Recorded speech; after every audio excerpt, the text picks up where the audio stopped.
రైలు వెళ్ళిపోయిన తర్వాత ఏమవుతుంది లాభం? మళ్ళీ రైలు గురించి వెయిట్ చేయాలి, అది పోలింగ్ కావాలి. ఇప్పుడు మళ్ళీ ఒక అవకాశం దొరికింది. మీకు ఎంత అవకాశం ఉంటే ఎంత అదృష్టం అంటే, ఒక ఎంపీ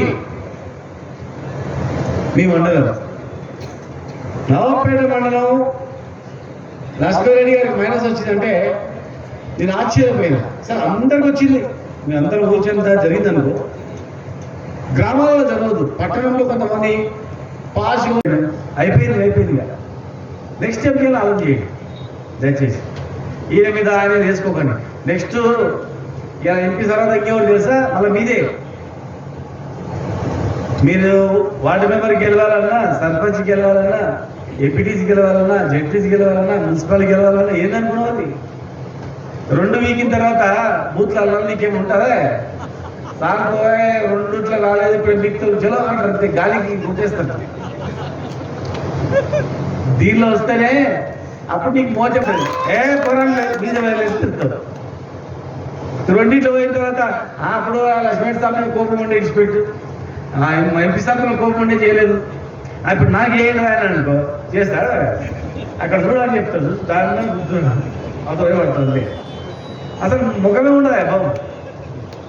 అరే మీరు ఒక్కొక్కరు ఊర్లే 10 మందికి బతికిచ్చిండ్రు, 10 మందికి పని చేసిండ్రు, 10 మందికి ఆరోగ్యం బాగా చేసిండ్రు, 10 మందికి పని చేసిండ్రు.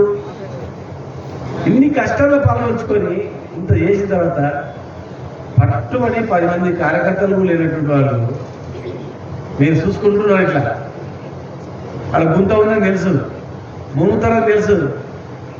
పైగా లక్ష్మణ్ సార్ మునుగుతారు అన్నాడు. లక్ష్మణ్ సార్ ఏమవుతుందా? మన సైడ్ ఏమవుతుంది? వాళ్ళకి గెలిస్తే మీకు లాభం తప్ప వాళ్ళకి ఏమవుతుంది? ఆయన పోతాడు, ఇంకా 2 ఫ్యాక్టరీలు పెట్టుకుంటాడు, మన బస్సులు ఎక్కువ పెట్టుకుంటాడు, లేకపోతే 200 గొర్రెలు బర్రెలు తీసుకొస్తాడు, పాలు తీస్తాడు, నడుపుతాడు. లక్ష్మణ్ సార్ కోపం వచ్చింది అనుకో, సరే పొందలేమని అనుకుంటాను, ఏమవుతుంది? ఇన్నేళ్ళు సేవ చేసినా, ఉద్యోగం నుంచి ఉన్న చేసినా సరే అనుకుంటాను. నష్టపోయేది ఎవరికి? మళ్ళీ మిమ్మల్ని గుర్తుపట్టి దా సత్యనారాయణ, దా మల్లారెడ్డి, దా రవీందర్ రెడ్డి పిలుచుకొని కూర్చోబెట్టి పనిచేసి మిమ్మల్ని గుర్తించేటోడు, ఇంత గుర్తించేటోడు మళ్ళీ పుట్టుకొస్తారా? పుట్టుకొచ్చే లోపల ముసలు అవుతావు. నీవు నామోషు ఇంత పోతేవారు లేకుంటే మంత్రులే పిలుస్తుంది గీయేంద్రా అనుకో, కథమైపోయాను. ఇంత మంచి అవకాశాన్ని మేము ఎంత సార్, మా జిల్లాలో ఎందరం ఏదో ఓడిపోయినా మేము 7 మంది అట్లా ఒక తాటిపోయి ఉన్నాం. ఎందుకు సార్? అరే మన జిల్లాను సస్యశ్యామం తీసుకోవాలా, పేదరికం పోగొట్టాలా, ధనవంతులను చేయాలా, అందరినీ మంచి ఐక్యం చేయాలా, హాస్పిటల్ కట్టియాలా, పెద్ద పెద్ద కాలేజీలు తీసుకురావాలా, మెడికల్ కాలేజీలు, ఇంజనీరింగ్ కాలేజీలు, లా కాలేజీలు, ఫార్మసీ కాలేజీలు. మామూలుగా నవపేట అంటే 10 నిమిషాలు పోవచ్చు, చాలా దగ్గర రావచ్చు 10 మంది. ఎందుకంటే గంట అవుతుండే. ఇంకా మంచి చేస్తుంది. మీరు మీ పిల్లలు ఇంజనీరింగ్ చదవాలన్నా, మెడికల్ చదవాలన్నా, ఏ పెద్ద హార్ట్ ఆపరేషన్ అయినా కూడా నువ్వు ఇట్లా పోయి ఇట్లా రావచ్చు. సైకిల్ మీద పోయి హాస్పిటల్లో టిఫిన్ ఇచ్చి రావచ్చు, గట్లా వేస్తుంది. నీ పిల్లవాడు ఇంజనీరింగ్ సైకిల్ మీద పోయి ఇంజనీరింగ్ చదివి మధ్యాహ్నం తిని మళ్ళీ పోయేటట్టు చేస్తుంది. డాక్టర్ కానీ ఇంజనీరింగ్ కానీ ఏదైనా అంత పెద్ద ప్లానింగ్ ఉంటుంది. ఏదైనా పెద్ద పెద్ద చూడాలన్నా గుళ్ళు గోపురాల్లో మండకుండా కానీ, కందూరు కానీ, కురుమూర్తి కానీ, ఉదండాపూర్, కరీడాను పెద్ద బ్రహ్మాండంగా టూరిజం స్పాట్ చేయాలని ప్లాన్ చేస్తుంది. పెద్ద పెద్ద మన ఇండియా ఇతర దేశాల నుంచి వచ్చినట్టు ప్లాన్ చేస్తుంది. మా ప్లానింగ్ అంతా ఇక్కడ కాదు, పోటీ ఇతర దేశం పెట్టుకుంటే అట్లా చేయాలంటే పెద్ద పెద్ద ప్లానింగ్లు ఉంటాయి. మీరు ఏం చేస్తారు? డిసప్పాయింట్ చేస్తారు. మేము ఎక్కడైనా మేము విడిచిపెట్టిపోతున్నాయి, 10 దినాలు పోతున్నాయి, మిమ్మల్ని కాదని పని చేస్తున్నాయి. వాడు ఎవడో పుకాలు పుట్టించగానే ఫోన్లు చూడగానే ఫోన్ చూసుకుంటా గవే చూస్తున్నాయి అంట. ఇది కరెక్టా కాదా తెలియదు. చూసినవారా అబద్ధాలన్నీ చూస్తుంది. దానికి కామెంట్ పెట్టకపోతుంది, సమాధానం చెప్పిపోతుంది. ఏమి పత్తిది నమ్ముతుంది. ఏముందా ఎవరైనా చేస్తారా? ఇవాళ రేపు ఏముందా? అన్నదమ్ములు గట్టు కాడ చిన్న కాలం ఎట్టింటే దుద్దుకొని వస్తారు. చిన్నప్పుడు పేరు తెంపుకొని ఇచ్చిన ఉన్నోళ్ళు కూడా ఇల్లు కట్టుకునే కాడ భాగం ఇట్లా వస్తే ఇట్లా ఇంచు మందం పోకుండా గోడ కట్టుకుంటుంది. ఊడిచే కాడ ఇక నీకు ఇక్కడే నీది వాకీలు ఉంటే కూడా నీకు ఈ నుంచి ఇట్లా ఊడుస్తారు, ఈ నుంచి ఇట్లా ఊడుస్తుంది. కసకాడ కూడా కొట్లాడుతుంది. ఇక్కడ వేసినాం అక్కడ వేసినాం కొట్టుకున్నాం తినాలి. నేను ఎవడేం చేస్తా? ఎవరైనా భూమి కూర్చుకుంటాడా? ఎవరైనా ఆస్తులు కూర్చుకుంటాడా? ఏమైనా జరుగుతా? జరిగే పని ఏం పడుతుంది మాట్లాడి, ఏం పడుతుంది వింట్రీ, ఏది పడుతుంది గప్ చెప్పుండ్రి. మళ్ళీ మీకు దొరుకుతాడా చెప్పు, ఊహించుకోండి. మీరు లక్ష్మణరెడ్డి లాంటి వ్యక్తి మళ్ళీ మీకు దొరుకుతాడా? మీకు పని చేస్తాడా? మీరు గుర్తుపడతారా? పేమెంట్ పిలుస్తాడా? పని చేస్తాడా? రమ్మని కాళ్ళు ఎక్కించుకుంటాడా? నమ్ముకొని ఉంటాడా?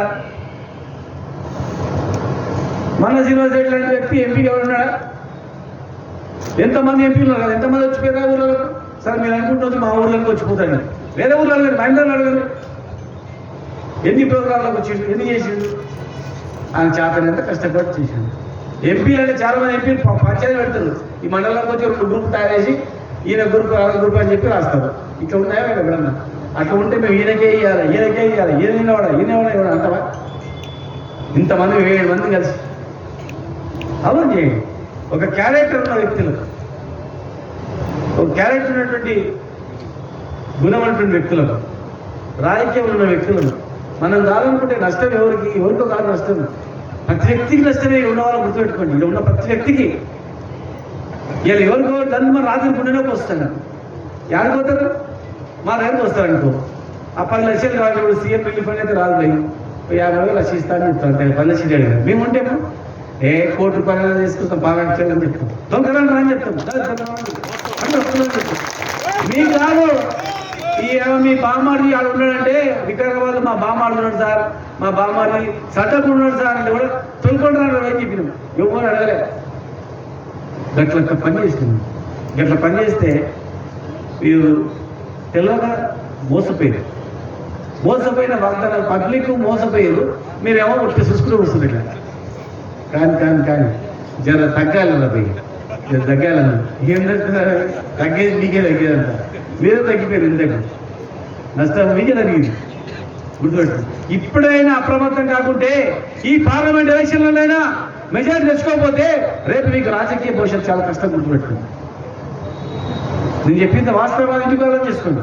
నువ్వు అనుకుంటున్నావు నేను సర్పంచ్కి ఎవడలేదు, నా పక్కన వాడిని ఓడతాను పూర్తి వదిలే. అరే భయ్, వాడు నీవోడు నీకు సర్పంచ్ గెలిస్తే నీకు లాభమే. ఇంటి పక్కన కారు ఉంటుంది, నువ్వు కారు కొని కదా అసూయపడి వాళ్ళ కారు టైం తీసినావు అనుకో, గాలి తీసినావు అనుకో, నీకు రాత్రి ఏదో గుండె నొప్పి వస్తాను. అదే కారు కదా, నువ్వేమనుకోవాలి? ఇంటి పక్కన కారు కొనుక్కున్నా అర్ధరాత్రి ఏమైనా ఆపోస్తే సాయం చేస్తాడా శబాస్ అనుకోవాలి. కానీ వాడు కారు కొని, వాడు బండి కొని, ఇంటి కొని, వాడు గొంతు వేసుకునే, వాడు అనుకోదు. అట్లా ఎవడో నీ వ్యక్తి, నీ పార్టీ వ్యక్తి సర్పంచ్ అయితే నీకు లాభం కాదు, నష్టమేమన్నా? నీ దుష్మన్ గారైతే నీకు బాధపడాలా? మన పార్టీలో ఒక దగ్గర ఉన్నాం, ఈర్ష్యలు కొట్టుకోదు. ఎంపీటీసీలు సంతోషమే, నీ ఊరోడు జెడ్పీటీసీలు సంతోషం, నీ ఊరోడు జిల్లా పరిషత్ చైర్మన్ సంతోషం, గుర్తుపెట్టుకుంటాం. అప్పుడు మనం బాగుపడతాం. మేమున్నాం 7 మంది గీత గీసినట్టున్నాం. ఏదైనా రూమ్లో ఉంటే కొట్లాడుకుంటాం, మాట్లాడుకుంటాం, తిట్టుకుంటాం.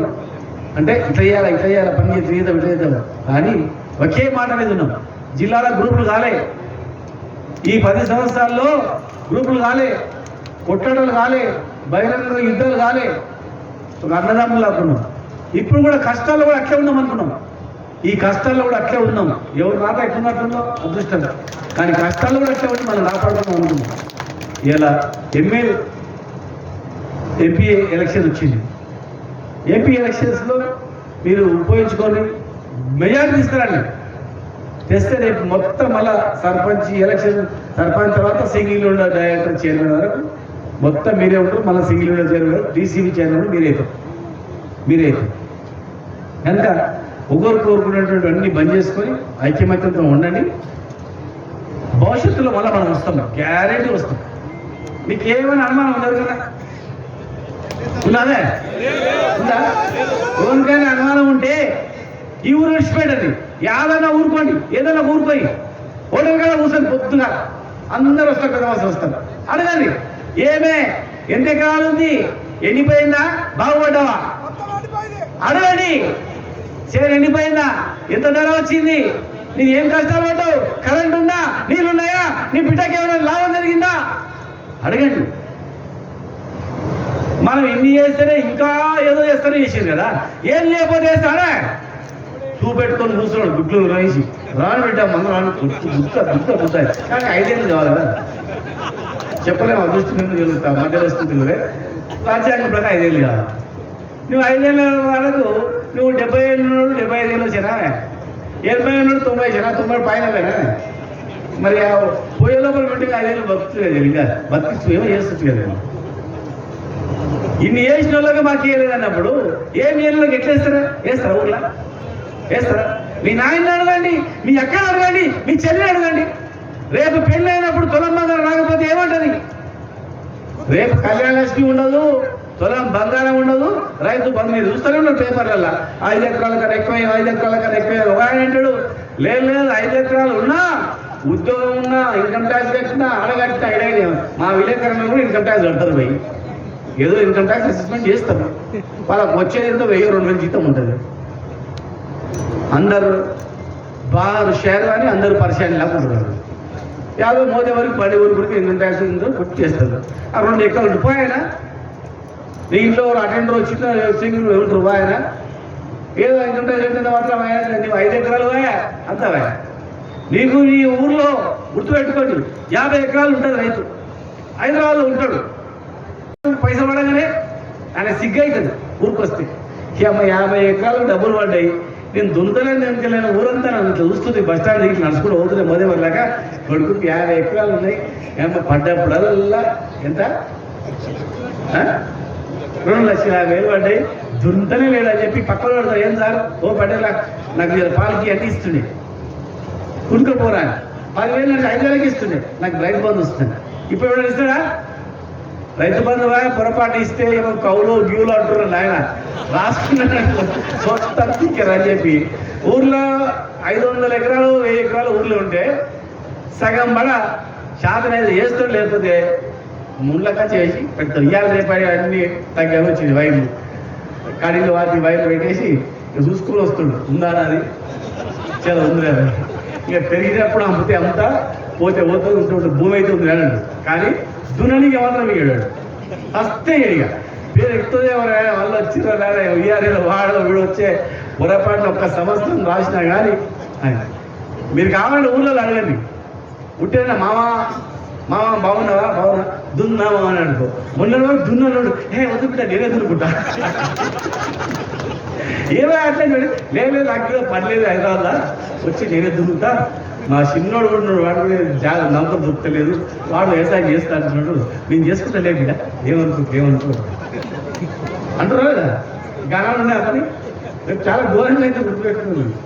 మీరు అనుకుంటున్నారు అట్లా లక్ష్మణ్ సార్ శ్రీనివాస్ గౌడ్ వెంకటేశ్వర సార్ గొడవ పెట్టారు కొడుకు బాగాలేదు మాకేం లేదు మాకు మంచిగా రెస్తుంది. ఇప్పుడు మా భార్య పిల్లలు ఏమో పొద్దులేసేదో మునిగిపోయినలాగా నువ్వు లేకపోతే ఎవడు బోర్డు ఏమైందని గందరూ ఏం లేదు కనుక దయచేసి జాగ్రత్తగా ఆలోచన చేసి మెజార్టీతో వేయండి. మళ్ళీ నెక్స్ట్ ఎలక్షన్స్ ఎప్పుడు వచ్చినా కానీ ఎమ్మెల్యే ఎలక్షన్లో కూడా భారీ మెజార్టీ ఇప్పటికన్నా ఎక్కువ మెజార్టీతో గెలిపియండి. 100% మేమందరం ఒక అన్నదమ్ముల పడి బాబునాథ్ జిల్లాలో తెలంగాణ రాష్ట్రంలోనే ఎక్కడ లేనటువంటి చేయాలని మా ప్లాన్ అది తెలుసా. మహబూబ్నగర్కి ఎవడు వచ్చిపోయి ఇట్లా రైతులకు వచ్చిపోయినాడు ఓడి చూసినా కానీ కర్ణాటక బెంగళూరు తమిళనాడు ఓడి వచ్చిపోయినా ఇది ఏంద్రపోయి మహబూబ్నగర్ ఏమో కేరళ రాజధాని కన్నా బ్రహ్మాండంగా ఉంది త్రివేంద్రం కన్నా. ఇంకా ఎక్కడో పోతే మనం జైపూర్ పోయినాం జైపూర్ పోతే కూడా మహబూబ్నగర్ జైపూర్ కన్నా బాగుంది. నేను ఒక్కరేనా అందరూ సమష్టి అందరూ సహకరించేది నేను చేసిన జిల్లా ఎమ్మెల్యేలు కానీ అందరూ సహకరించినందుకే చేయాలన్నందుకు వాళ్ళ సహకారంతో నేను చేసిన అందరికి పేరు వచ్చింది. మహబూబ్నగర్ ఉండకే ఎక్కడ వచ్చినా అట్లకి వస్తుంది గాలేం రాము కదా. ప్రతి ఒక్కరికి మహబూబ్నగర్ ఒక ప్లాట్ ఉంటుంది నవపేటలకు ఉండదా ఉండదా ఇంత ఛాయ్ తాగాలను నవపేటలకు ఛాయ్ తాగి వస్తున్నారు. సాయంత్రం పూట కూడా ఎవరైనా థమ్స్అప్ పడలు తాగాలంటే కూడా వెళ్ళైట్లో పోయి మహబూబ్నగర్కి వస్తుంది. అందరిది కదా ఎవరు సొంతం కాదు కదా అందరూ పడుతుంది. అంటే దయచేసి మళ్ళీ చివరిగా చెప్తున్నా ఇది లక్ష్మణ్ సాబ్తో నాదో ఎంపీ సాబ్తో కాదు ఇది మీదిది. మీకు మళ్ళీ గుర్తు చేద్దామని వచ్చిన మంచి మేయర్తో గెలిపించుకోండి. ఇలాంటి మంచి వ్యక్తి మీకు దొరకడు. మీ స్థానికుడు వాళ్ళిద్దరు ఏమన్నా పోయినసారి కూడా ఎలక్షన్ అయింది నవపేటకు వచ్చిపోయారు ఇద్దరు వచ్చిపోయారా నవపేట పెళ్ళికి వచ్చిపోయినా 8 నెలలకు వచ్చిందా నవపేటకు వచ్చిందా ఇంకేడుకొని వచ్చింది. మళ్ళీ ఎలక్షన్ తర్వాత కూడా రాగా ఉండేది మనమే. కన్న ముందు ఉండడానికి ఎక్కువ ఓట్లు వేసుకుంటే 90% 100 ఓట్లు పోలైతే 99 ఓట్లు రావాలి. అప్పుడు మీ ఇజ్జత్ గుర్తుపెట్టుకోండి. నవపేట ఇజ్జత్ ఏంటంటే ఒక్క ఓటు ఎవడైనా పొరపాటున వాడు రాత్రి దావకు పోయి ఇంకా కింద మీద వచ్చి కింద మీద చూసుకొని కింద మీద వస్తే ఎప్పుడైనా కానీ ఒక్క ఓటు పోలేదు బిడ్డ. ఎందుకంటే ఇంతకన్నా మీకు ఛాన్స్ దొరకదు. అర్థమైందా? Thank you. జై తెలంగాణ.